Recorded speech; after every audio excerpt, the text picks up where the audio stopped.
छत्रपती संभाजीनगर महाराष्ट्राच्याच नव्हे तर भारताच्या नकाशावरील झपाट्यानं विकसित होणारं शहर म्हणून आज ओळखलं जात आहे. यामध्ये छत्रपती संभाजीनगर पूर्व विधानसभेचे आमदार अतुल सावे यांचा सिंहाचा वाटा आहे. या मतदारसंघातील प्रत्येक वॉर्डामध्ये आमदार निधीसह विशेष निधीच्या माध्यमातून विकास गंगा प्रवाहित करण्याचं काम त्यांनी केलं. कामे केवळ सुरू केली नाहीत तर सर्व विकास कामे पूर्णत्वास देखील नेली.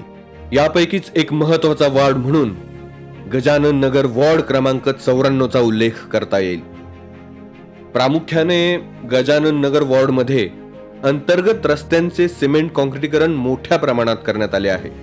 यामध्ये भारतनगर, न्यू हनुमान नगर, दुर्गेश नगर येथील 4 रस्त्यांचा तर वॉर्डातील इतर 8 रस्त्यांच्या सिमेंट कॉन्क्रिटीकरण कामांचा समावेश आहे.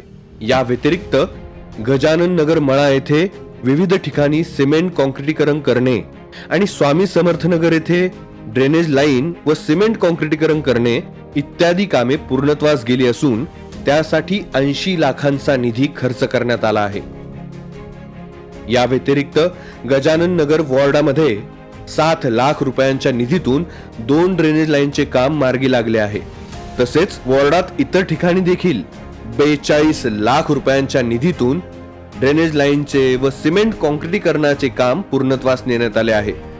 तसेच 56,000 रुपयांच्या निधीतून गजानन नगर मळा येथे विंधन विहीर आणि हात पंप देखील बसवण्यात आला आहे. या व्यतिरिक्त वॉर्डातील उर्वरित रस्त्यांच्या सिमेंट कॉन्क्रिटीकरण आणि ड्रेनेज लाईनच्या कामांसाठी 3.5 कोटी रुपयांचा निधी मंजूर करण्यात आला आहे. गजानन नगर वॉर्डातील या सर्व विकास कामांसाठी अतुल सावे साहेबांनी हा निधी मंजूर करून विकास कामे पूर्णत्वास जाईपर्यंत त्याचा पाठपुरावा केला हे विशेष. वॉर्डामध्ये विकास झाल्यामुळे वॉर्डातील रहिवाशांचे दैनंदिन जीवन सुखकर झाले असून अतुल सावे साहेबांच्या कामगिरीवर येथील नागरिक समाधान व्यक्त करत आहेत. मी सचिन आनंदराव नाईक गजानन नगर येथील जवळपास 30-35 वर्षापासून राहतोय. जेव्हापासून अतुल सावे साहेब निवडून आल्यानंतर आमच्या याच्या आधीची परिस्थिती आम्ही 20 ते 22 वर्ष टँकरनी पाणी भरलेलं आहे आणि त्या 20-22 वर्षात जवळपास 10 ते 12 लोकांचा मृत्यू पण झाला होता. पण अतुल सावे साहेब ज्यावेळेस निवडून आले त्यावेळेस त्यांनी नळाची, रस्त्याची, परत ड्रेनेजची आमचे सगळे कामं व्यवस्थित काम केले. त्यानंतर आम्ही साहेबांना ज्या पद्धतीने आमच्या अडचणी होत्या त्या सांगितल्या, त्या पुरेपूर साहेबांनी त्याच्या निसरण करून आमच्या बाबतीत त्यांनी पुरेपूर आम्हाला सहकार्य केलं. आणि सावे साहेबांना हीच विनंती की बाबा त्यांनी परत पुढच्या वाटचालीस त्यांनी तयारीत राहावे. आम्ही पुरेपूर त्यांच्या पाठीशी आहे सगळे नागरिक.